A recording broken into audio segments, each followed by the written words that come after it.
Good morning India. मैं क्या करूं, मुझे कुछ समझ में ही नहीं आता है। आज के सवाल बहुत से आदमी को, स्टूडेंट को ये समझ में नहीं आता है कि मैं क्या करूं। उस स्थिति में हमें क्या करना चाहिए? सबसे पहला चीज कि हमें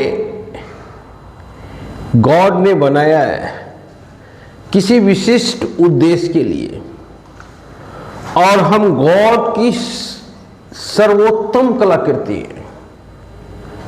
गॉड ने जब मानव बनाया होगा तब बहुत खुश हुआ होगा, क्योंकि कोई कलाकार अगर अच्छी कलाकृति बनाता है तो उसकी खुशी का कोई ठिकाना नहीं रहता है।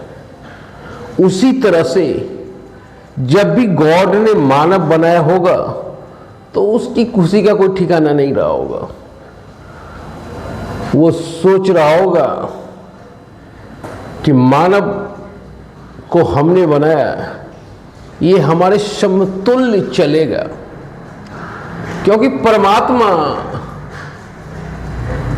पिता के समान होता है और पिता चाहता है कि पुत्र हमसे आगे निकले।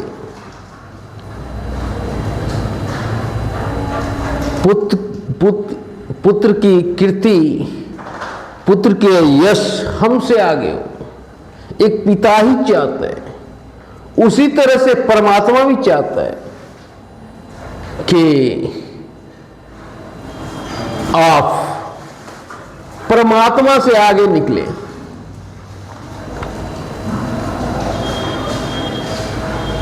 तो सवाल था कि सर मुझे कुछ समझ में नहीं आता है, क्या करना चाहिए, क्या नहीं करना चाहिए।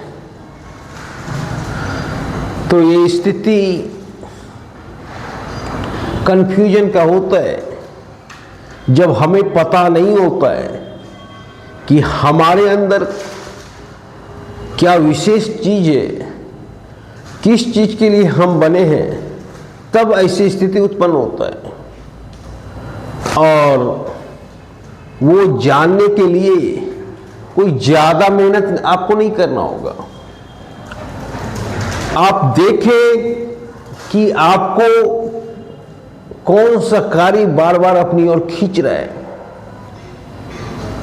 अगर बार बार कोई काम आपको खींच रहा है, कोई काम अच्छा लग रहा है,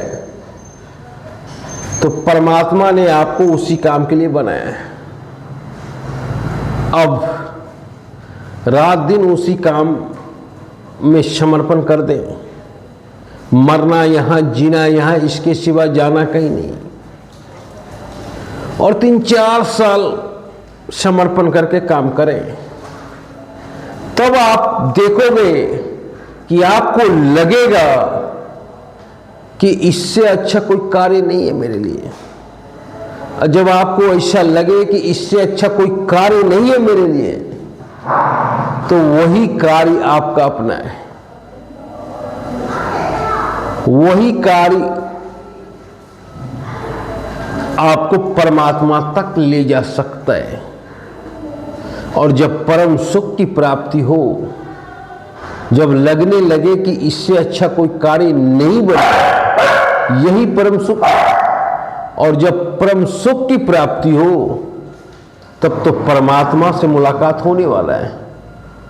और जब परमात्मा से ही मुलाकात हो जाए, तब और क्या चाहिए। तो अगर आपके अंदर कोई चीज अच्छा नहीं लगता है, तो आप देखें कि आपको कौन चीज बार बार अपनी ओर खींच रहा है।